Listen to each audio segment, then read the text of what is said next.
तो 14 अगस्त 84 को मैं कांशीराम साहब से हमने 13 अगस्त को गिरफ्तारी दिया। मंडल रिपोर्ट को लागू चाहे जिकाऊ की हो, पर मैं गवाही देते हूं पूरे भारत के कि मंडल रिपोर्ट की लड़ाई गांव गांव, गली गली, शहर शहर, जिला जिला, तहसील तहसील अगर किसी ने लड़ी है और उसको जन आंदोलन बनाया है तो उसका नाम है मानवर कांशीराम, पिछड़ों का मसीहा कांशीराम। दलित मसीहा गलत है कहना, नहीं, बहुत छोटी बात है। बहुजन नायक, पिछड़ों का मसीहा मानवर कांशीराम। तो 1 अगस्त 84 से 14 अगस्त 84 तो उन्होंने ऐलान किया कि मंडल रिपोर्ट लागू करो वरना कुर्सी खाली करो, पिछड़े वर्गों को आरक्षण देना होगा, देना होगा। कुम्हारों मारा थे का तो हमको हाँ तो नहीं मारे, काची मारा थे मतलब नहीं, वो नहीं मारे। गड़रिया मारा थे मतलब नहीं, वो नहीं मारे। क्यावन मारा थे मतलब नहीं मारे। तो कहा भाई जिकाऊ नहीं मारा था, उनसे दोस्ती कर लिया। यहाँ हमारे बांदा कचहरी में बचपन से हम लोग उनसे लगातार मार्गदर्शन लेते हुए वरिष्ठ सीनियर अधिवक्ता आदरणीय जयकरण बाबूजी, हमारे सम्मानित उदयभान कर्मचारी नेता हमारे आदरणीय शिव नारायण जी, हमारे विमल जी, राजा साहब, सभी हमारे सम्मानित बुजुर्गों और कुछ नौजवान साथियों, इस जिले में पिछले 60 साल से मैं जो जानता हूँ तो 2 कामयाब आंदोलन हुए हैं। आदरणीय परम पूजनीय दुर्जन भाई ने कामयाब आंदोलन खड़ा किया और लगभग आस पड़ोस में चारों तरफ सामंतवादियों का, मनुवादियों का दबदबा रहा। हमीरपुर, महोबा, फतेहपुर, चित्रकूट भी, छतरपुर, पन्ना, रीवा, सतना, पर बांदा की धरती को पूजनीय दुर्जन भाई ने ऐसे सजाया, तैयार किया, झकझोरा कि लगभग 40 वर्ष तक वो एक राजनीतिक फल की छांव आप सबको मिली। जिस बिरादरी से मैं ताल्लुक रखता हूँ उसके मन में एक कसक रही, पीड़ा रही, और उसके साथ साथ जो आती पिछड़ी जातियां हैं, वंचित पिछड़ी जातियां हैं, उनके मन में भी एक कसक रही कि हमारा वोट ले लिया जाता है और हिस्सेदारी, भागीदारी हमें नहीं मिलती है। हम लोगों ने भी मानवर कांशीराम जी की उंगली पकड़ के चलना सीखा। लड़काई थी, मेरा बाप बाउंडेड ले बंधुआ मजदूर थे। काफी लोग कहते हैं कि कौगाहा है दत्तू प्रसाद। निश्चित रूप से मैं कौगाहा आदमी हूँ। तिनका जोड़ के एक एक कौरिया जोड़ करके हम लोग अपने साथियों को खाना खिलाते थे, और वो तजुर्बे मैंने मुन्ना लाल जी को भी कहे, उनसे अपील किया हमने। तो जो आप मुझे अपमानित करने के लिए कहते हैं वो मेरे लिए गौरवशाली है, वो मेरे लिए पूरी। तो मेरे पिता को आदरणीय मानवर कांशीराम साहब ने कहा कि ये लड़का हमें दे दो। तो मेरे पिता ने कहा कि भाई एक लड़का पढ़ा पाए, मैं बीटीएम का नहीं पढ़ा पाए और बड़ा लड़का नहीं पढ़ा पाए। बुढ़ापे के यह लाठी है मोर, अये मैं तुम्हें दे दे तुम्हें बुढ़ापे में का हो। पर बाबू रामाधीन जी मानो और काशीराम जी और आदरणीय प्रेमनंद सचान तो दोनों जिंदा हैं। तो उन्होंने जिस तरीके से उनको प्रेरित किया, कन्विंस किया, जुलाई 1987 की रात हुई थी, तारीख मुझे नहीं पता। तो उनके अंदर भी भाव आया जब देश की आज़ादी का, कौम की आज़ादी का वास्ता आया। तो रात को 2 बजे फिर उन्होंने कहा कि भाई जो मोर बुढ़ापे में हुई वो मैं देख लई हूँ। भाई अगर इतनी बड़ी बात है, कौम को आज़ादी की बात है, बेड़ियाँ काटने की बात है, तो वाक़ा तो मैं दुखियारी हूँ, एक लड़का से झेले हूँ। तो मैं वो गुलामी की बेड़ियाँ काटने में अपने को होम करना चाहता हूँ। तो ले आवे लड़का, ले जाओ मैं देते हूँ।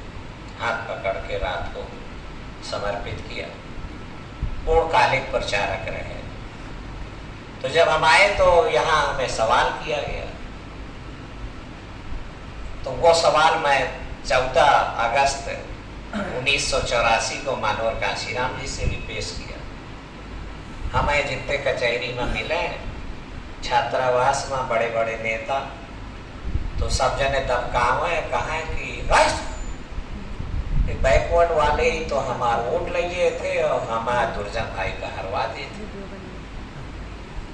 अब वो साहूरा है तो बात चूल मचूल मिल जाए तो हमारा 85% के बाद फेल हो जाए। हम मीटिंग रचाओ, कार्यकर्ता में जोश भरा, तो हमारे एक साथी छात्रावास में जाए और कहा कि दरी बिछावा कहाँ, अब भाषण दे का कुशवाहा जी, दरी बिछावा कहाँ। तो हमारे कार्यकर्ता साथी वही साथ छोड़ के उन्हें हमें से चढ़ बैठे। ये एक समस्या थी। निराश लोग समस्या ही खड़ी करते हैं। हौसलामंद लोग बंद दरवाजों में रास्ते खोलते हैं। निराश लोग निराशा ही फैलाते हैं। जेके पास खुशबू हुई वो खुशबू बांटी, और जेके पास गंध हुई वो गंध बांटी। जिसके पास ऊर्जा होगी वो ऊर्जा बांटेगा, अंधकार में रास्ते खोलेगा। और जिनके पास निराशा होगी वो निराशा बांटेंगे। सूरज की किरणें हर रंग के कपड़ा में पड़ती है, पर जौन रंग का कपड़ा जौन हुई वह रंग के किरणें वो रिफ्लेक्ट करती है। लाल रंग पर सफेद सूरज की रोशनी पड़ी तो लाल रंग का शर्ट तो बाकी सब किरणें सोख ली, पर लाल रंग की किरणें रिफ्लेक्ट कर दी तो हमें वो शर्ट लाल लाल दिखा दी। दुखी आदमी दुख बांटता है, आनंदित आदमी आनंद बांटता है। मार्ग जानने वाला मार्ग बताता है और भटका हुआ आदमी सबको भटकाता है। तो इसलिए 2 ही आंदोलन इस जिले में कामयाब हुए। तो हमें भी रास्ता भटके हुए थे लोग, और कहा कि कुर्मी वोट ले लिए थे, यादव वोट ले लिए थे हमारे, तो देव कुमार बाबू जीत जात है, राम सजीवन जीत जात है, सुरेंद्र पाल वर्मा जीत जात है, और हम हार जाते। तो 14 अगस्त 84 को मैं काशीराम साहब से हमने 13 अगस्त को गिरफ्तारी दिया। मंडल रिपोर्ट को लागू चाहे जिकाऊ किए हो, पर मैं गवाही देते हूं पूरे भारत के कि मंडल रिपोर्ट की लड़ाई गांव गांव, गली गली, शहर शहर, जिला जिला, तहसील तहसील अगर किसी ने लड़ी है और उसको जन आंदोलन बनाया है तो उसका नाम है मानवर कांशीराम, पिछड़ों का मसीहा कांशीराम। दलित मसीहा गलत है कहना, नहीं, बहुत छोटी बात है।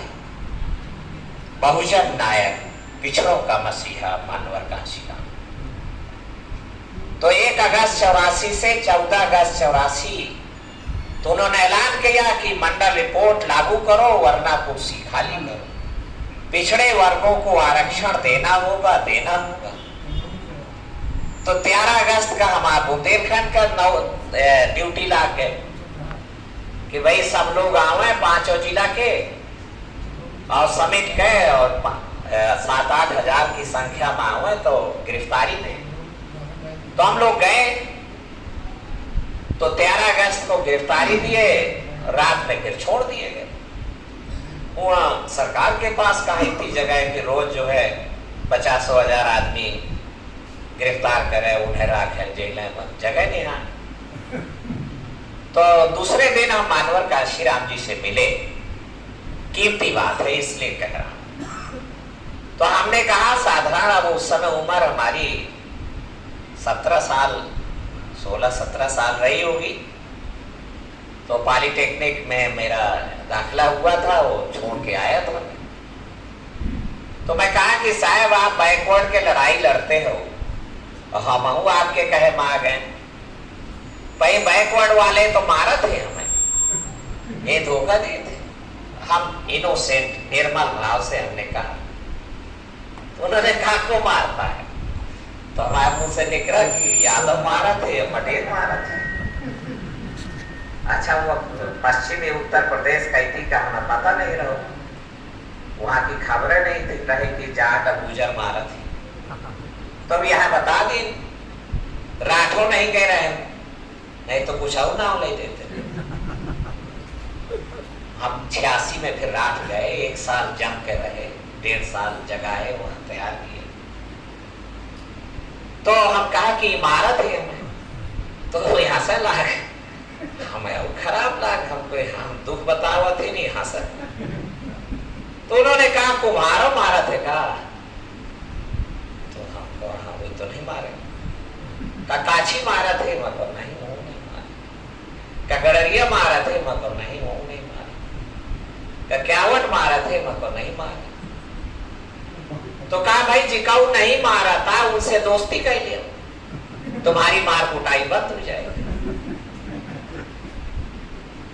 बुंदेलखंड के कहा मुसलमान मारा थे, तो हमको नहीं मारा थे। हम 2-4 गांव में अपवाद छोड़ के करवई रहे, कोई रहा छोड़ के अपवाद, हम नहीं मारते। तो कहा जो नहीं मारते हैं उनसे दोस्ती कर लो, तुम्हारी मार कुटाई इसीलिए होती है। मैं आज भी ये कह रहा हूं आपसे, उन्होंने 84 में कहा था, हमारी आंखें खुल गई। मैं आज आपसे कह रहा हूं और कर रहा हूं, करना चाहता हूं। मुन्नालाल भाई से हम यही बात करते हैं। तो उन्होंने कहा कि जो कऊ नहीं मारे उसे दोस्ती करिए। तुम्हारी मार कुटाई इसीलिए होती है कि तुम्हारा कोई साथी नहीं है, तुम साथी किसी को बनाते नहीं हो, निराशा फेंकते हो, साथी बनाने का उद्यम नहीं करते हो, पहल नहीं करते हो, केवल निराशा बांटते हो। तो इसलिए साथी बनाओ, तो जो मरकहा है वो फिर साथी बन जाइए। जब तुम्हारे पास पावर, जनशक्ति, जनबल हुई, तो फिर मरकहा लाठी आठी छोड़ के तुम्हारे साथी हो जाइए। हमारे गच्छ दिव्याजा में बात घुस गई। हम लौट के आए तो ये जातियों को यही वंचित थे कम्युनिस्ट आंदोलन से भी, यही वंचित थे उस आंदोलन से भी। कुम्हार नहीं वंचित था क्या? कम्युनिस्ट आंदोलन ने कुम्हार को ब्लॉक प्रमुखी के लिए भी पूछा क्या? जिला पंचायत के लिए पूछा क्या पाल को पूछा क्या? कुशवाहा को पूछा क्या कि तुम भाई ये जिला में हो? परंतु मानवर काशीराम जी ने हमें गली बताई, हम हमारे भ्याजा में घुस गए। फिर 2-3 महीना बाद हम कुछ ये कहा कही के फिर उनके लगेगा हम कहीं बिरादरी में नेता नहीं आए। तो उन्होंने एक शपथ लगाई हमारे और कहा कि नेता बनाना दद्दू का काम है। अगर दद्दू इन वंचित समूहों में, पिछड़े समूहों में लीडरशिप नहीं तैयार कर पा रहा है तो दद्दू प्रसाद नालायक है। हमें ताव आया और हमने यहाँ लौट करके न केवल बांदा जिले में, हमीरपुर में, जालौन में, झांसी में इन जाति समूहों की लीडरशिप तैयार किया। काशीराम साहब ने कहा, मैं आपसे भी कहता हूं कि उन्होंने कहा को सफरर को साथ लो। को सफरर माने सह दुख भागीदार। दुखिया दुखी वहीं से शब्द निकला, दुखिया दुखिया भाई भाई। दुखिया सुखिया की दोस्ती कभी नहीं चल सकती, दुनिया की किसी सभ्यता में नहीं चल सकती। शोषक और शोषित की एकता दुनिया के किसी मुल्क में संभव नहीं है। जैसे भेड़ भेड़िया की दोस्ती संभव नहीं है, सांप नेवरा के दोस्ती संभव नहीं है, चूहा बिलारी के दोस्ती संभव नहीं है, ऐसे ही दुखिया सुखिया की दोस्ती संभव नहीं है। दुखिया सुखिया का मिला दो तो सुखिया दुखिया का हिस्सा खा जाएगा, चटक कर जाएगा और दुखिया रेल देख के रह जाएगा। यही मानी बाबूजी कहली ने, और बाबूजी का धन्यवाद है, हम चटाए हंसा के दुखिया सुखिया की दोस्ती। पर मैं आपसे कहना चाहता हूं कि मानवर कांशीराम जी का आंदोलन खिलाफ नहीं हुआ है। जानबूझ करके षड्यंत्र किया गया है, खलनायकी की गई है। जो लोग ये परिभाषित कर रहे हैं कि कांशीराम का बहुजन आंदोलन फेल हो गया है, वो गलत कह रहे हैं। कांशीराम कामयाब है, आज भी कामयाब है। अगर दलित, पिछड़े, आदिवासी, मुसलमान पुनः अगर उठ खड़े होंगे और बहुसंख्यक होते हुए इस देश के हुक्मरान बन सकते हैं, तो मानवर कांशीराम जी के दर्शन पर ही बन सकते हैं।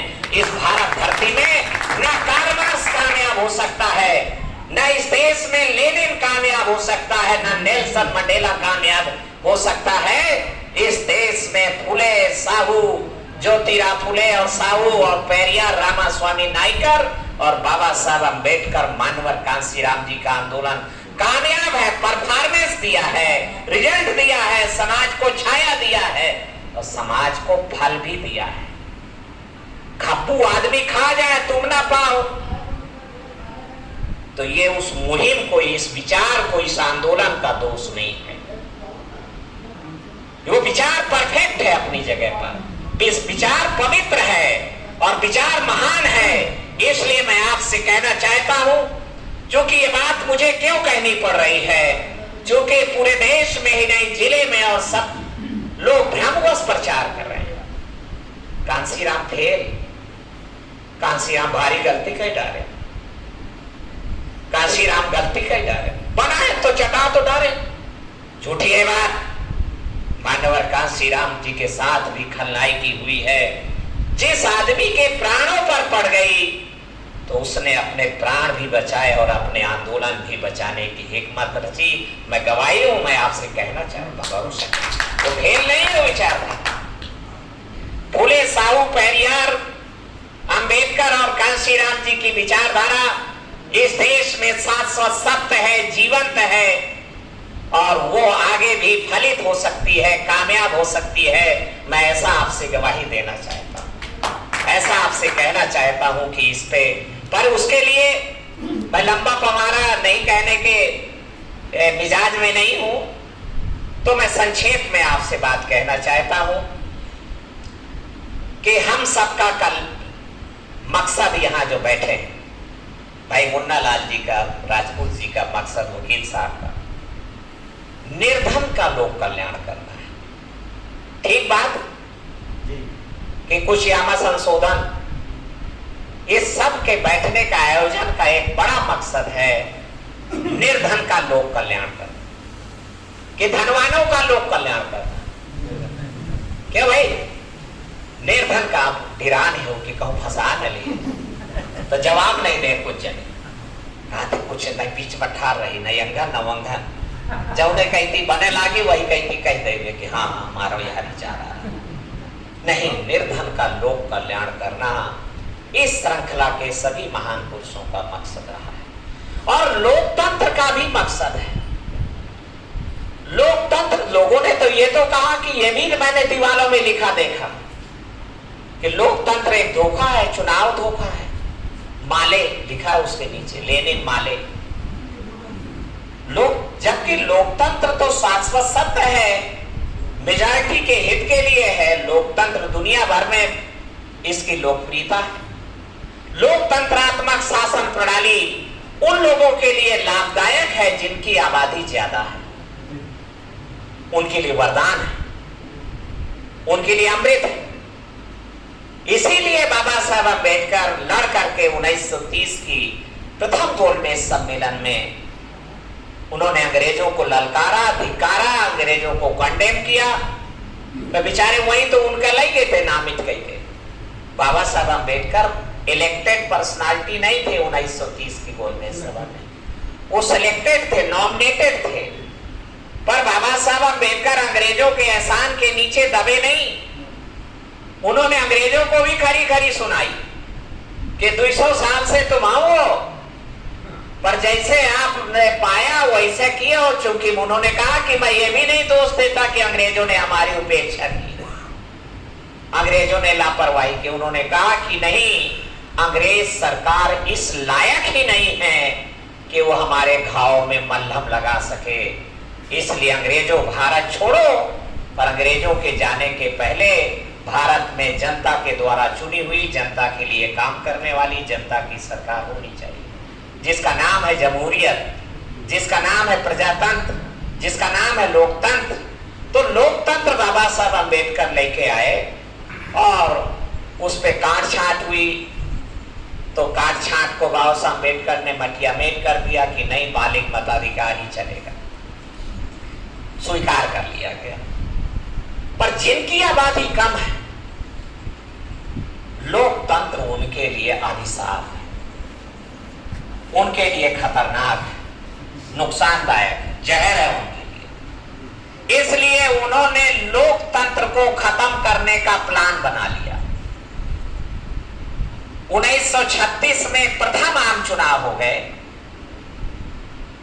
प्रांतीय सरकारों के लिए।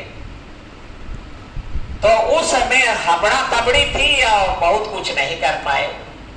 तो बाबा साहब अम्बेडकर ने महाराष्ट्र में इंडिपेंडेंट लेबर पार्टी बनाई तुरंत फुरत की, और 15 आदमी खड़े कर दिए। 15 में 13 आदमी जीत गए। लोकतंत्र की महिमा है। 15 खड़े किए, 13 जीत गए। तो जिनकी आबादी कम थी उनकी पुरड़ी कांप गई। अम्बेडकर भारत का प्रधानमंत्री बन जाएगा। वो ये आश्वस्त है कि हमने इस्लाम को अपने दांव में फंसा लिया है और मुसलमानों को इस्लाम से अलग कर दिया है। हमने अकबर से जो मिला लिया, औरंगजेब खतरनाक था। औरंगजेब बराबरी लाना चाहता था, इंसानियत लाना चाहता था। भाई अकबर अब हमारी गोदी में है। तो 450 साल पहले अकबर को उन्होंने मिला लिया और अकबर से कहा कि नया मजहब चलाओ, दीन इलाही चला दिया। मेरे भाइयों, मुस्लिम भाई, इस्लाम ने क्या बिगाड़ा है आपका? इस्लाम एक पवित्र विचारधारा है। अगर इस देश में इस्लाम को ही लागू कर दिया गया होता तो हमें गुलामी से छुटकारा मिल गया होता, हम बराबरी पर पहुंच गए। पर आप इस्लाम को नहीं बचा सके। इसलिए इस देश में बराबरी लाना तो लोकतंत्र को भी खत्म करने का षड्यंत्र हुआ। तो इसके लिए मैं आपसे पूछना चाहता हूं कि धनवानों के धन का सहारा लेकर, धन के बल पर धनवानों को परास्त करके, धनवानों को ही जिताकर जो हुकूमत बनेगी, सत्ता बनेगी, छोटी हो या बड़ी, वो धनवानों के काम आएगी या निर्धन के काम आएगी? तो हो क्या रहा है देश में? तो फिर उम्मीद काहे करते हो इनसे? फिर धोखा दोष किसका है? इसलिए मानवर का श्री राम जी ने जब देखा कि इस देश का लोकतंत्र 1936 के बाद बाबा साहब अम्बेडकर से निराश है, और 1942 से ही भारत में जो डेमोक्रेसी डेवलप हुई वो है money based democracy, money mafia media based democracy. तो ये लोकतंत्र नहीं है, ये धनतंत्र है, ये मीडिया तंत्र है, ये वाचाल तंत्र है। तो इसलिए मानवर कांशीराम जी ने कहा कि भाई ये गली से जाके मेरे निर्धन समाज को कोई कल्याण नहीं होगा, जो आपका भी मकसद है निर्धन कल्याण करना। तो मानवर कांशीराम जी ये गली गए ही नहीं, गली छोड़ दिया। उन्होंने नई गली बनाई, चुनी नहीं, चुनी वो है जो बनी बनाई हो तो चुन ली जाए, नहीं नई गली बनाई। उन्होंने कहा कि निर्धन के छोटे छोटे साधन का सहारा लेकर, निर्धन के सीमित साधन का सहारा लेकर धनवानों को जंगे मैदान में परास्त करके जो हुकूमत बनेगी, छोटी हो या बड़ी, वह अनिवार्य रूप से निर्धन के काम आएगी, धनवानों के काम नहीं आएगी। तो हम लोग बहानेबाज लोग थे, मक्कार लोग थे। हम मक्कारों ने, हम बहानेबाजों ने कांशीराम जी से कहा कि निर्धन का छोटा छोटा साधन, वो तो है ही नहीं, कोई साधन है नहीं है, क्या बात करते हैं आप, भटका रहे हैं, उल्लू बना रहे हैं। तो मानवर कांशीराम जी ने बड़े सहज भाव से, इनोसेंट निर्मल भाव से कहा कि अच्छा दद्दू साधन नहीं है। मैं कहा साधन कुछ नहीं है। उन्होंने कहा 2 पैर हैं। कहा 2 पैर तो है। अरे पैर कहां से चुरा ले जा। नहीं, बहानेबाज का बहाना वो यही होता है कि वो बस चले तो पांव काट डालो, कहते नहीं पांव नहीं आ है। बहानेबाज यही करता है ना, बहानेबाज तो यही करता है। अब पांव में काट ना सको तो उन्होंने कहा पैर है ना। मैं कहा हाँ पैर तो है, पर पैर से क्या होगा। तो उन्होंने कहा पैर से पद यात्रा हो सकती है, पैदल चलती है।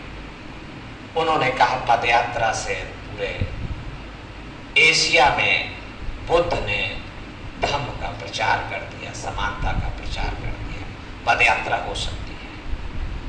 फिर उन्होंने कहा अब तो तुम्हारे पास 2 पहिया 2 पैरों का साधन आ गया, बिना डीजल और पेट्रोल के चलने वाली गाड़ी आ गई, बाइसिकल नाम है उसका।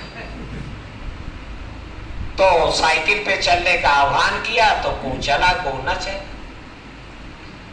तो 15 मार्च 83 से 40 दिन की उन्होंने साइकिल यात्रा 4200 किलोमीटर पर डे 100 किलोमीटर, और मैं चला हूं 120 किलोमीटर की। तो मैं उसके आधार पे गवाही दे सकता हूं कि असंभव नहीं है 40 दिन में 4000। आपको लगता होगा बड़ा संभव है, नहीं संभव है। तो साइकिलों से चले हम, तो ठीक साहब साइकिल यात्रा करेंगे। जब आप चला चुके 4000, तो उन्होंने कहा भविष्य में जब भी मैं कभी आपको अपील करूंगा तो 200 किलोमीटर ही करूंगा, 4000 किलोमीटर तो परथन में चलाए देते हो, ताकि तुम ही ये ना कहो कि कांशीराम बहानेबाज है और अपना आराम से बैठा है, हमें साइकिल चलाओगे कहा था। मानवर कांशीराम जी ने और कहा कि मेरा मार्गदर्शन चुक नहीं हो गया है, चुक नहीं गया है, मैं और भी तरकीबें बताता हूं। उन्होंने कहा कि तुम्हारे पास जीभ है, वाणी है। हाँ जीभ तो है, वाणी तो है, इससे क्या होगा। उन्होंने कहा कि वाणी से गीत बन जाता है, संगीत बन जाता है, क्रांति घटित हो जाती है, भाषण हो जाता है। दुनिया में जितनी क्रांतियां हुई हैं इस वाणी से हुई हैं। दद्दू प्रसाद उठो, चलो जागो, क्रांति का उद्घोष करो। हम लोगों ने किया। फिर उनका और साहब, उनका तुम्हारे पास हाथ है तो कहाँ है, हाथ से क्या होगा। तो इलाहाबाद की बात है, 4 सप्रू मार्ग लोक सेवा आयोग के सामने बंगला था, बड़ी बड़ी बात। तो डब्बा में नील घोरी और ब्रेस उठाया और दीवार पे लिख दिया वोट हमारा, राज तुम्हारा, नहीं चलेगा नहीं चलेगा। जिसकी जितनी संख्या भारी उसकी उतनी हिस्सेदारी। संविधान का रिप्रेजेंटेटिव डेमोक्रेसी को परिभाषित कर दिया।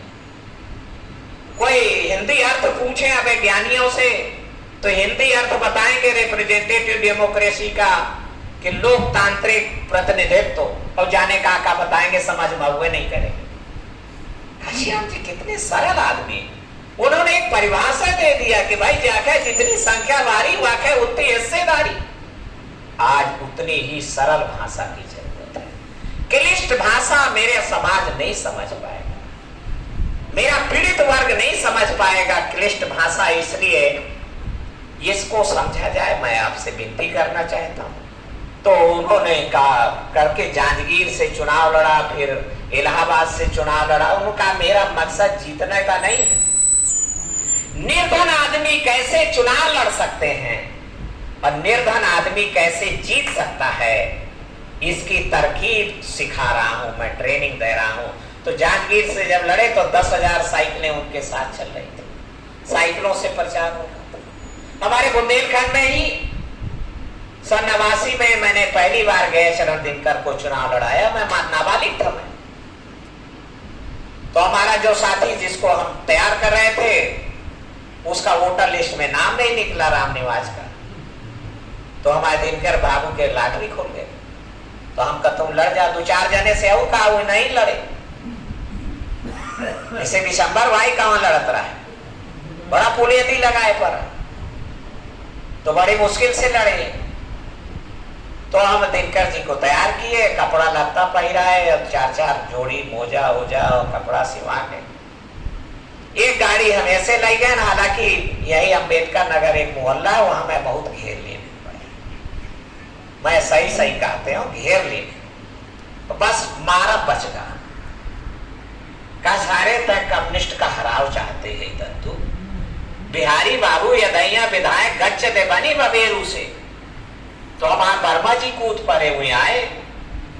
का दत्तू बिरादरी का गद्दार है, 1.5 चाउर के खिचड़ी अलग से डालत है। दिनकर इनका कोनो अस्तित्व है, कोई अस्तित्व नहीं है।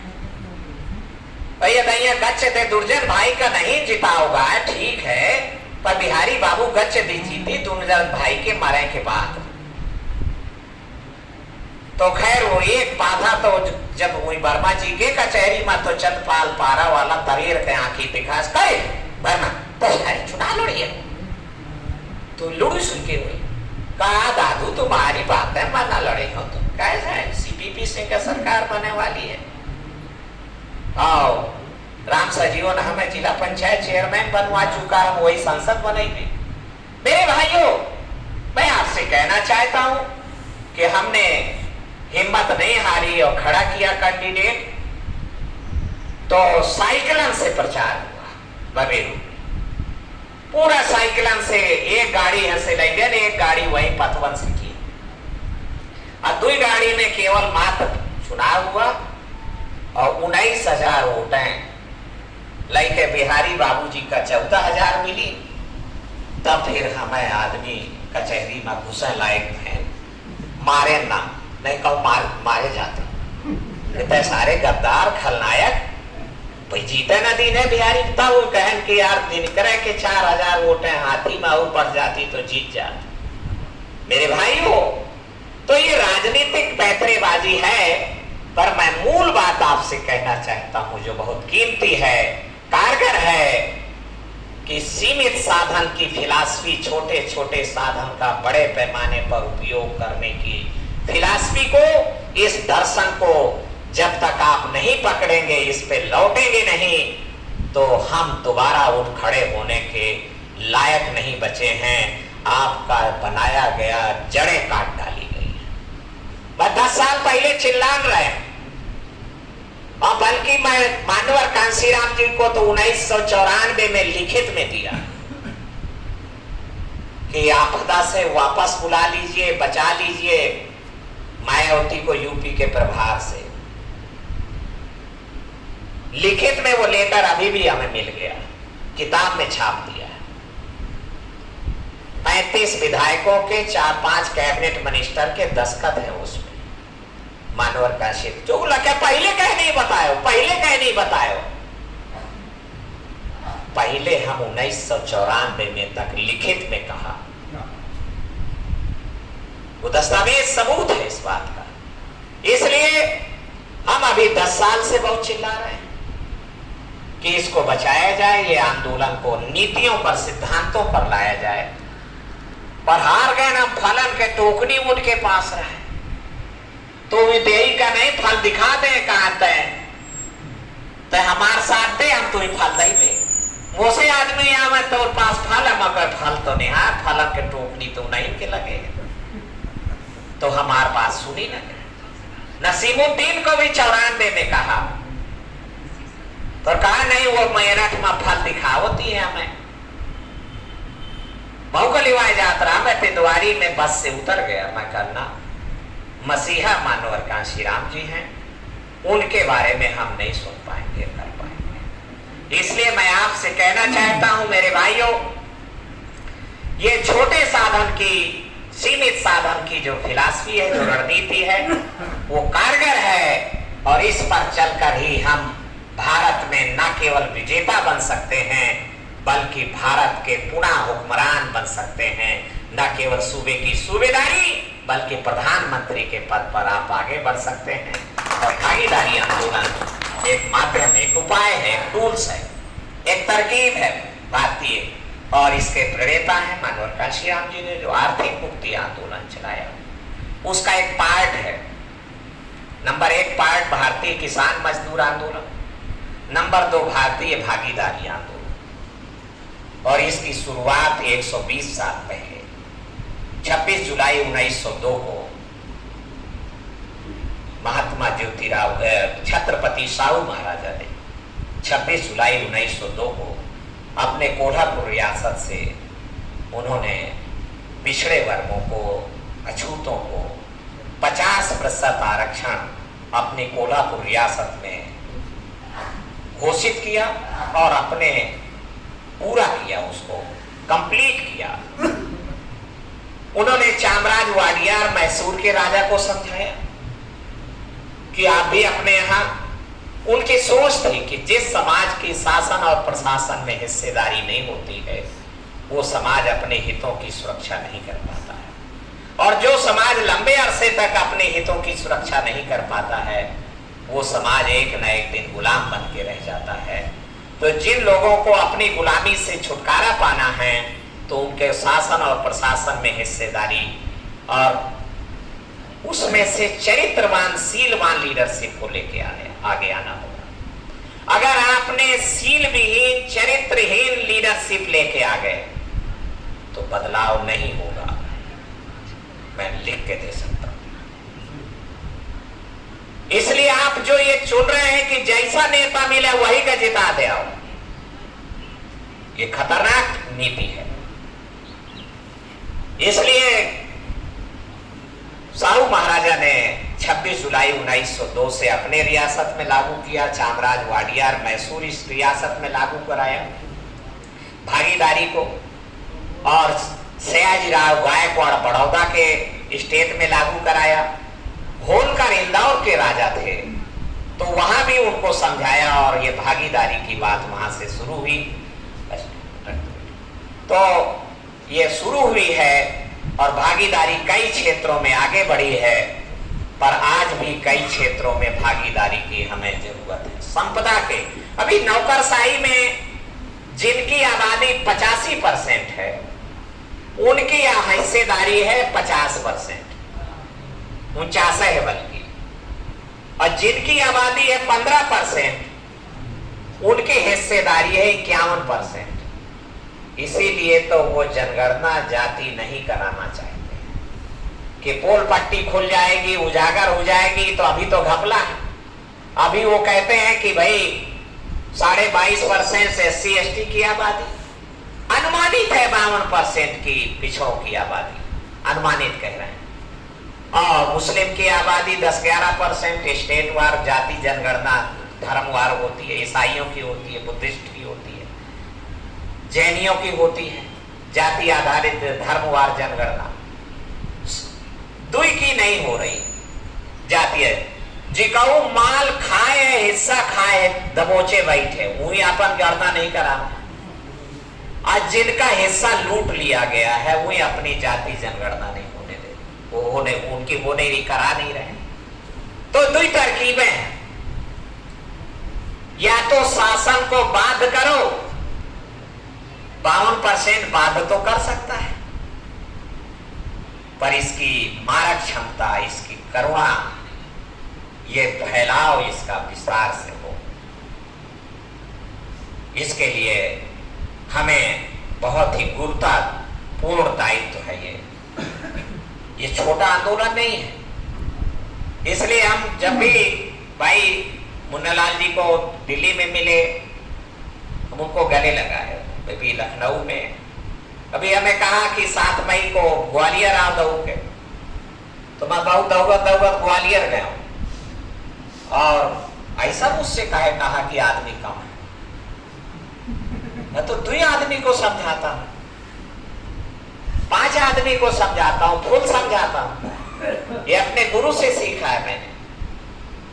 मैं अपने गुरु से सीखा कि 1 लाख आदमी हो तो वही इस शैली में उनका वक्तव्य होगा, और 100 आदमी हो तो उसी शैली में वक्तव्य होगा। उनमें निराशा नहीं झलकती। तो ग्वालियर से तो ये ज्यादा है, क्यों राजपूत जी? ग्वालियर से, ग्वालियर में बम चक रहा है, यह तो शांति है, वहां दूसरा कुछ गड़बड़ सब वो सम्मेलन रहा है, और फिर तरे हमारो हम सुनाई ना पड़े सबका। पर यहाँ शांति है, पीस है, और कर्याजा में कर्याजा मिलता हुआ मुझे दिख रहा है। इसलिए मैं आपसे कहना चाहता हूँ एम.एन. प्रजापति जी, आप घबराएं नहीं, हम आपके साथ हैं। बल्कि मैं तो ये भी कह चुका हूँ 15 मार्च कि आप लोग सोचते होंगे कि दत्तू मुख्यमंत्री आप बना चाहता है, प्रधानमंत्री आप बना। मैं तो खोज रहा हूँ कि कौन मुख्यमंत्री प्रधानमंत्री बने वाला, दावा ठोकने वाला मिल जाए मुही, तो मैं वाखा पछलगुआ बन जाऊं। दत्तू प्रसाद घमंड के लिए नहीं घूम रहा है, पर हाँ, मैं ईगो और सेल्फ रिस्पेक्ट, इसमें फर्क है ना दोनों में, है? ईगो और सेल्फ रिस्पेक्ट जमीन आसमान का फर्क है। तो मैं सेल्फ रिस्पेक्ट की लड़ाई, स्वाभिमान की, आत्मसम्मान की लड़ाई, अनख की लड़ाई जो आल्हाउदल ने लड़ी थी, जो बाबा साहब अम्बेडकर ने लड़ी, जो मानवर कांशीराम जी ने लड़ी, वो अनख की लड़ाई के लिए मैं लड़ रहा हूँ, घूम रहा हूँ। और अनख की लड़ाई वालों के सबके साथ अगल-गिर पछलगुआ सब जहां मिले, तो मैं कभी किसी से शर्त नहीं रखता कि चीफ गेस्ट बनाइए तय है। हाँ, मेरी मजबूरी हुई जाए तब भी मैं भले रुक जाऊं, कहीं और जबान दिया हूं, कहीं और समय दिया हूं। तो इसलिए मैं आपसे मर्म बात ही कही आपसे मैंने कि निर्धनों के छोटे छोटे साधन का सहारा लेकर, निर्धन के साधन क्या है वो बता दो, 3-4 तो कांशीराम साहब बताए, वो मैं बता चुका। फिर हम और खोज की तो हमें एक बल और मिला, उसका नाम है परिश्रम बल। इसमें मेरा समाज हमेशा जीतेगा और मेरा दुश्मन समाज परिश्रम बल में हारे। इसलिए वो परिश्रम बल की लड़ाई नहीं होने देना चाहिए, वो धन बल की लड़ाई में ले आता। काया वीर हो तो धन से लड़ ले, और हमारे तमाम साथी धने मत फंस जाते। धन से लड़ोगे तो बहुजन हारेगा और अल्पजन जीत जाएगा, पर परिश्रम बल से लड़ोगे तो बहुजन जीत जाएगा और परिश्रमहीन लोग हार जाएंगे, अल्पजन हार जाएंगे। फिर दूसरा बल मुझे मिला कि चरित्र बल और नैतिक बल बहुत बड़ा बल है, और ये हमारे पास अपार है। पर हमारे जो लोग सील छोड़ देते हैं, पंचशील, वो इससे चूक जाते हैं। और मैं आपसे पावर देते हूं, दत्तू प्रसाद को जब भी सील विहीन पाओ तो 2 चाटा मारो और दत्तू प्रसाद को उजागर करो। अपने को हमेशा तलवार के धार पर चलने के लिए तैयार रखता हूं। स्वर्ण कभी सर्टिफिकेट नहीं देता है कि मैं चिल्लाता नहीं है कि मैं सोना हूं। अग्नि परीक्षा से बचता नहीं है स्वर्ण। पीतल, कांसा रोल्ड गोल्ड, हमेशा दुआई दे। मैं आपके कान की शोभा बढ़ा रहा हूं, इतनी गले का हार हूं मैं तुम्हारे, मेरी परीक्षा ले रहे हो, अग्नि परीक्षा, अग्नि से गुजारना चाहते हो। इतने दिनों से 5 साल हो गए, 10 साल हो गए तुम्हारे गले को सुशोभित करते हुए, और परीक्षा ले रहे हैं, भरोसा नहीं मेरे ऊपर। तो गोल्ड स्वर्ण शांत रहता है, अग्नि से गुजर जाना चाहता है, जो कि अग्नि से गुजरने के बाद उसको स्वयं स्वतः सर्टिफिकेट मिल जाने वाला है, 24 कैरेट का सोना होने का हॉलमार्क मिलने वाला है उसको। इसलिए दद्दू प्रसाद आपकी आलोचनाओं का स्वागत करता है और अपने को शीलवान बनाने के लिए तत्पर रहता हूं। आपसे भी कहना चाहता हूं, गांधी ने नेहरू से कहा था कि नेहरू जी, इस देश की ये खड़ी हुई जो समाज व्यवस्था है, ये हमारे पुरखों की बनाई हुई है। नेहरू ने कहा, जी बापू, कहा तुम्हें प्रधानमंत्री बनवा दिया हूं मैं, अब तुम्हारी ड्यूटी है कि इस व्यवस्था को टिकाए रखना, बनाए रखना। इसमें यहाँ ब्राह्मण है, यहाँ ठाकुर है, यहाँ बनिया है, बाकी शूद्र जातियां नीचे। ऊपर वालों को फायदा है, नीचे वालों को नुकसान है, और बड़ी कारीगरी से व्यवस्था बनाएगी। 6000 जातियां हैं, जात के भीतर जात है। तो एनिहिलेशन ऑफ कास्ट में जाति भेद के उच्छेद किताब बाबा साहब लिखे, वहां में लिखे हैं कि 40,000 जातियां। तो 40,000 हमारे पुरखों ने इनको टुकड़े टुकड़े में बांट दिया है। तो ये समाज व्यवस्था ऐसे खड़ी रहेगी गैर बराबरी पर, तो ये 40,000 में बटे रहेंगे। बनाए रखना है इसको, ठीक है। और इसमें सब कुछ ऑटोमेटिक है, कांवड़ यात्रा ऑटोमेटिक है, सोमवती अमावस्या की यात्रा ऑटोमेटिक है। वो प्रचार करे जाते हैं, क्या कहते वो उरई तक के, टीकमगढ़ के, जाने कहां के मरई पैदल ना हो तो के लिए कहीं ठार रहा तो मोय लगे ठार रहा है, मोर फायदा है। तो इसलिए मैं आपसे कहना चाहता हूं कि ऐसी खड़ी व्यवस्था को बनाए रखना, टिकाए रखना, गांधी ने नेहरू से कहा कि हमारे हित में है, आने वाली पीढ़ी के हित में है, मजे लूटेगी हमारी आने वाली पीढ़ियां। नेहरू ने कहा, जी बाबू, बनाए रखूंगा ऐसा ही ज्यों की त्यों, कोई बदलाव नहीं आने दूंगा। पर गांधी निराश होकर बोला कि नहीं, इसमें एक अड़चन आ गई है, आपको विशेषकर आपसे। कौन कहा अड़चन आ गई? उन्होंने, नेहरू ने कहा, क्या अड़चन बापू? कहा, भारत में मेरे न चाहते हुए लोकतंत्र आ गया है। मैं नहीं चाहता था कि भारत में लोकतंत्र आए, पर ये अंग्रेज नहीं माने, और अम्बेडकर पता नहीं कब घुट्टी पियाए से नहीं कि लोकतंत्र हमारे देश में लागू कर देंगे। तो अगर लोकतंत्र भारत में रहेगा तो लोकसभा, विधानसभा में अगर चरित्रवान, शीलवान लोग जीत के जाएंगे तो ये व्यवस्था बदल जाएगी। अगर चरित्रवान, शीलवान लोगों का बाहुल्य हो जाएगा लोकसभा, विधानसभा में, तो ये व्यवस्था बदल जाएगी, असंभावी, अनिवार्य रूप से बदलाहट जाएगी।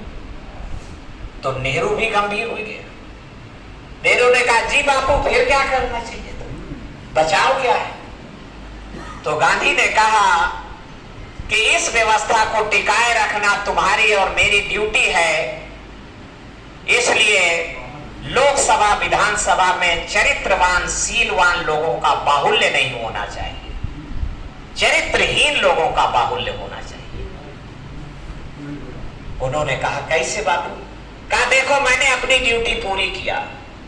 भारत में 14 प्रांत हैं, 12 प्रांतों के कांग्रेस पार्टी के प्रदेश अध्यक्षों ने प्रस्ताव पास करके भेजा कि सरदार वल्लभ भाई पटेल को राष्ट्रीय अध्यक्ष बनाया जाए कांग्रेस पार्टी का। सरदार वल्लभ भाई पटेल मॉरल अथॉरिटी में परिपूर्ण आदमी हैं, चरित्रवान आदमी हैं। अगर सरदार पटेल राष्ट्रीय अध्यक्ष बन जाता तो देश में चरित्रवान, शीलवान लोगों को जोश आ जाता। इसलिए मैंने अपना वीटो पावर लगाया और सरदार वल्लभ भाई पटेल को कांग्रेस पार्टी का राष्ट्रीय अध्यक्ष नहीं बनने दिया, प्रधानमंत्री से पत्ता काट दिया। तुम जैसे आदमी को डांट डांट। इसलिए आप मैं इनके साथ तुम जैसे आदमी को मैंने बनाया है, नौमित किया है, प्रधानमंत्री बनवा दिया। अब तुम्हारी ड्यूटी है, काम कठिन हो गया, मुश्किल है लोकतंत्र के कारण, पर लोकतंत्र के रहते हुए भी ये अलोकतांत्रिक व्यवस्था को बनाए रखना है। लोकतंत्र के रहते हुए अलोकतांत्रिक मनुवादी व्यवस्था को टिकाए रखना, बनाए रखना है। ये तब हो जाएगा अगर लोकसभा विधानसभा में सील विहीन, चरित्रहीन लोगों का बाहुल्य हो जाएगा। क्या आप गौर करते हैं इस बात? नहीं गौर करते। 23 नवंबर 1950 को बाबा साहब अम्बेडकर ने जब पार्लियामेंट में घेर लिए गए और प्रोफेसर केटी शाह एक प्रस्ताव लेके आया कि लोकसभा विधानसभा में चुने जाने के लिए शैक्षिक योग्यता लगाया जाना जरूरी है। अब आप सोचें, आप भी, ये हमारे ऐसे नौजवान, ये नौजवान बड़ा व्हाट्सएप में और फेसबुक में चला देते हैं कि नहीं, लोकसभा विधानसभा में अंगूठा छाप नहीं जाना चाहिए। बाबा साहब अम्बेडकर पता नहीं ज्ञानी थे या जो भी थे, पर उन्होंने इसको, प्रोफेसर केटी साहब के प्रस्ताव को सिरे से खारिज कर दिया। उन्होंने कहा मैं उनसे सहमत नहीं, और जिन लोगों ने प्रोफेसर केटी साहब के समर्थन में बातें कही हैं, उन्होंने स्पष्ट नहीं किया है कि वो क्या चाहते हैं, कौन सी शैक्षिक योग्यता लगाना चाहते हैं। क्या वो पोस्ट ग्रेजुएट, ग्रेजुएट चाहते हैं, इंटरमीडिएट चाहते हैं, हाई स्कूल चाहते हैं, या प्राइमरी या साक्षर चलेगा? उन्होंने कहा कि मैं समझता हूं कि ये सदन शैक्षिक योग्यता की शर्त मानने के लिए तैयार नहीं है, मेरे रहते नहीं हो सकता है। पर मैं बुद्ध के शब्दों में अगर कहूं तो ज्ञान के साथ साथ मानव सभ्यता को उत्थान के लिए, विकास के लिए, बराबरी और मानवता की स्थापना के लिए ज्ञान के साथ साथ सील का होना निहायत जरूरी है। सील विहीन ज्ञानी खतरनाक होता है, जंगली भूखे भेड़िए के समान होता है। बाबा साहब अम्बेडकर ने कहा, उसको भी हमने अभी पब्लिश किया है। मैं आपसे कहना चाहता हूं, इसलिए न केवल लोकसभा विधानसभा में बल्कि ग्राम सभा में भी, जिला सभा में भी सीलवान लोगों का चुना जाना निहायत जरूरी है। तो ही परिवर्तन का आंदोलन द्रुत गति से, तेजी रफ्तार से आगे बढ़ पाएगा। ये एक झंझावत है, बीच में इस झटके की उम्मीद नहीं थी, इसलिए झटका लग गया। अरे अबे तक नहीं रही है, जब 10 मार्च का खुलासा हुआ तब कहा हाँ यार तू कुछ बता तो रहा है, हम सारे का सुनते नहीं रहे, खदेड़ दियात रहे भैया, बात तो कुछ सही है जो है। फिर मैं देखिए, मैं अखिलेश के यहाँ भी गया और वहां का तजवीज है, वो और ज्यादा कब्जे में है। यादव भाई हो तो माफ कर, वो और ज्यादा कब्जे में है। इसलिए आपको परिवर्तन के लिए, बदलाव के लिए, जाति जनगणना को कामयाब बनाने के लिए, जिसकी जितनी संख्या भारी उसकी उतनी हिस्सेदारी को कामयाब बनाने के लिए आपको मैं कहना चाहता हूं कि नई लीडरशिप लेके आगे आना।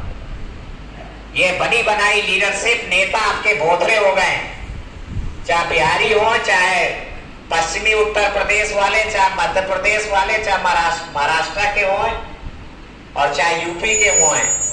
ये कब्जे में, सीबीआई के शिकंजे में है। सब नेकर महागे हैं, और नेकर महागा लड़का बड्डा बड्डा देखत है, वो कुछ बोलत नहीं है, बोल अपन बतावत नहीं है। इसलिए मेरे भाइयों, आपको नई लीडरशिप की तैयारी के लिए मैं जा रहा हूं। इसी तलाश में, इसी तलाश और तराश, मैं दोनों काम के लिए घूम रहा हूं, तलाश भी और तराश भी। एक बात और कह के खत्म कर, सचेत कर, कि आंदोलन को पुनर्गठित करने के लिए ज्ञान सफिशिएंट नहीं है, जगाना, जागरूक करना, चेतना पैदा करना सफिशिएंट नहीं है।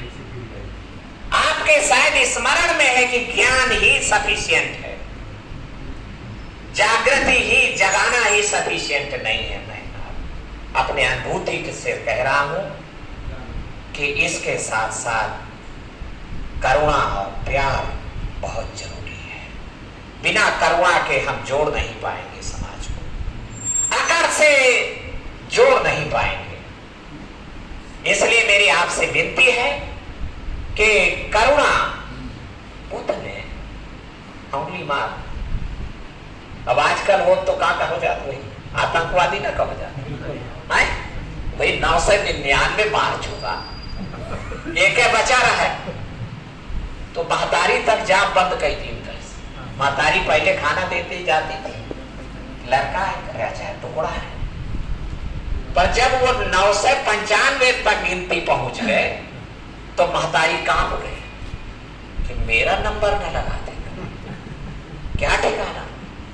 तो महतारी ने खाना देना जाना बंद कर दिया, तो और ज्यादा बौखला है, भूख और बौखलाहट लाती है। पर बुद्ध उधर से बुद्ध को रोका लोगों ने कि नहीं, तो बुद्ध पर चलते। बुद्ध ने, अंगुलीमाल ने ललकारा कि तुम कितने ढीठ हो, कोई नहीं आता यहां से, तुम कैसे आ रहे हो, रुक जाओ। मैं तो रुका ही। इसलिए मैं आपसे कहना चाहता हूं मेरे भाइयों कि बुद्ध ने फिर उससे ज्ञान से बात नहीं किया, ज्ञान निकाल दिया, उन्हें करुणा से बात किया।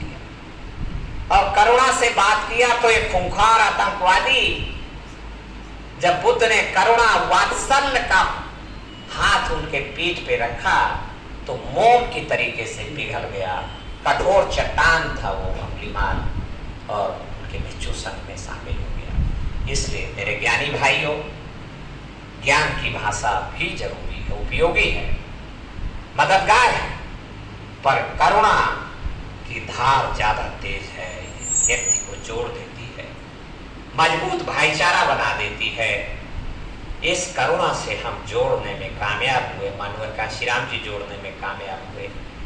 मैं आपसे भी कहना चाहता हूँ कि करुणा और प्यार को, जो करुणामयी है, जो प्यार से भरा हुआ है, वही बांट पाएगा।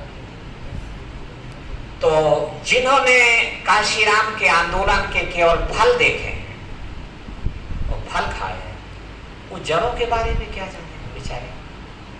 ये गलती उनकी नहीं है, आप सोचे कि वो दोषी है, उनको अनुभूति नहीं है जड़ों के बारे में, उनको समझ ही नहीं। वो तो फलों के बारे में पूछेंगे, फलें बता देंगे कि ऐसे ऐसे इसको धक्का दिया वो फल मिल गया, उसको धक्का मारा उसको फल मिल गया, फलों के बारे में। तो अगर जड़ों और जड़ें काट डाले, मैं आपसे कह रहा हूं कि आपके आंदोलन की अवचेतन में, अनकॉन्शियसनेस में, फलों के बुलावे में पूरा समाज आह्लादित था, फल तो मिल रहा है, यह ले मुख्यमंत्री का, यह वह फलों की आह्लाद में आप जड़ों की फिक्र ही नहीं किए, आप ऐसे थे फल फल, नीचे जड़ें काट दी आपकी। दुश्मन ने आपकी मनोदशा का, आपकी बॉडी सिचुएशन का उसने अध्ययन किया कि ये ऊपरे व्याख्या यार, ये तारे देखते नहीं आए का मौका अच्छा है, इनके जड़ें काट दिया, तो जड़ें काट दी। जब रखवार हटाएंगे तब ना तुम देखो, चूंकि जड़ों की समझ नहीं थी, आपका दोष नहीं किसी का, जड़ों की अनुभूति नहीं थी, पर वो ऐसा ही गया है। फिर बनाना मुश्किल नहीं, अब वही लोग फिर फैला रहे हैं। मैं उससे सचेत करना चाहता हूं, सावधान करना चाहता हूं। वो कह रहे हैं कि अब न हुई, अब बिगड़ गया सब, अब पूर्ण न हुई, यही तरह निहुर जाओ, लचक जाओ, लचके रहो। मुसलमानों तक का डेरवा दी, लचके रहो।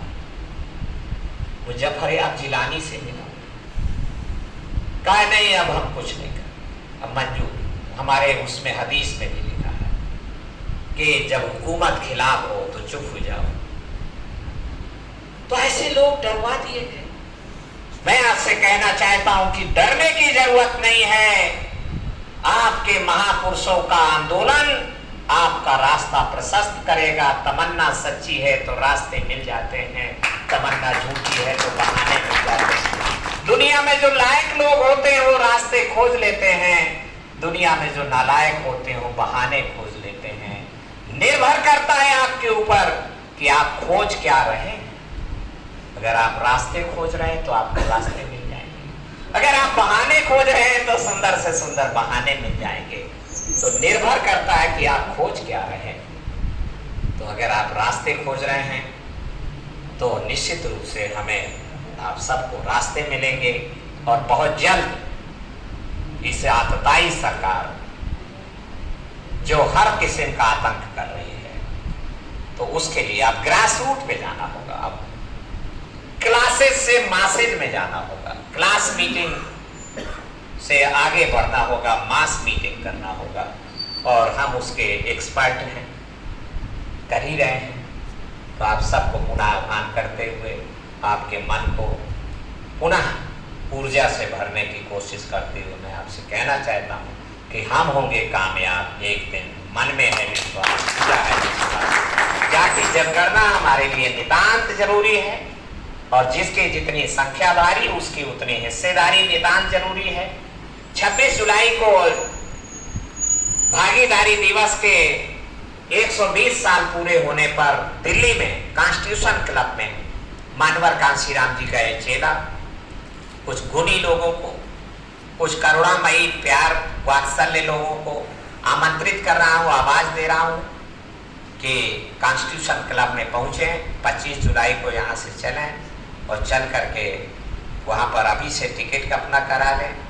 और ये कैसे इसको पुनर्जीवित किया जाए, अलग अलग चले तो लोग नहीं। काम चलाऊ महू एक संगठन ऐलान करे हो, सामाजिक परिवर्तन मिशन। मैं भाई से कहूं कि मोही का शामिल कह ले और नहीं तो कई जने 10-20 जने सब 50 जने इकट्ठा हुई के एक बनावा जाए, फिर आगे दिख जाए, आगे चला जाए। पर भरोसा टूटा हुआ है, निश्चित रूप से अड़चन है। तो भरोसा चार साथ चलते चलते घर में बैठे बैठे अविश्वास बढ़ता है। घर के भीतर बैठ रहा तो अविश्वास बढ़ता, अकड़ बढ़ती है।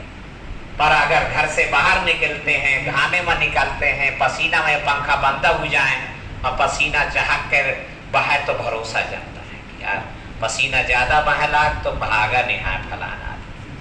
तो निश्चित रूप से हमें कष्ट और बाबा साहब अम्बेडकर ने 55वीं जयंती पर अपनी जय भीम पत्रिका को लिखा कि कष्ट और कष्ट, कष्ट और कष्ट, कष्ट और कष्ट, संघर्ष और संघर्ष, संघर्ष और संघर्ष, कष्ट और संघर्ष ही हैं जो पददलितों को, वंचितों को मुक्ति पथ तक ले जाएंगे, इस देश का हुक्मरान बनाएंगे। तो आपको कष्टों को और संघर्षों को, कष्टों को सहने के लिए आने वाले समय में तैयार रहना चाहिए अपने आप को। और आप निश्चित रूप से ऐसे कार्यकर्ता बने जो शीलवान हो, चरित्रवान हो और छोटे साधन का बड़े पैमाने पर इस्तेमाल किया जाए। वो है हमारे पास, हम परिपूर्ण हैं उसमें। जनबल है हमारे पास, चरित्र बल है हमारे पास। इसकी कहीं दुकान नहीं, इसकी कहीं खदान नहीं है, ये आपके अंदर है, ये है प्रत्येक के अंदर। उसका उपयोग नहीं का, धन के चक्कर में, माया जाल में अरझ गए हैं, भटक गए हैं। नहीं था प्रधानी का चुनाव हुआ, वह का रुपया से जो जीतेगा, जैसे मैं ही हूं 50 लाख रुपया खर्चा करूं, यहाँ का सांसद बन जाऊं, तो मैं 50 लाख को 2 करोड़ बदलने की कोशिश नहीं करूं। अरे 50 लाख को 5 करोड़ बनाना चाहूंगा, 50 लाख लगाए तो फिर लूट और भ्रष्टाचार को बढ़ावा मिलेगा या घट जाएगा? बढ़ावा मिलेगा। तो फिर बढ़ावा साखिन देखा, तुम लूट और भ्रष्टाचार बढ़ा रहा, बातें कर रहे, भ्रष्टाचार खत्म हो। खर्चीला और महंगा चुनाव भ्रष्टाचार की जननी है, गंगोत्री है वो, भ्रष्टाचार जन्म लेता। महंगाई जन्म लेती है खर्चीले और महंगे चुनाव से, और खर्चीले और महंगे चुनाव से दलित पिछड़ा मुसलमान नहीं जीत सकता। खर्चीले और महंगे चुनाव से आदिवासी नहीं जीत सकता है। धनवान जीतेगा कोई, और धनवान जीतेगा तो धन के बल पर वो फिर लूट को बढ़ावा देगा। मैं आपसे ऐसी अपील करते हुए कि इन सारी चीजों को समझ करके हम आगे बढ़ें। धन्यवाद। जय भीम, जय भारत, जय भागीदारी।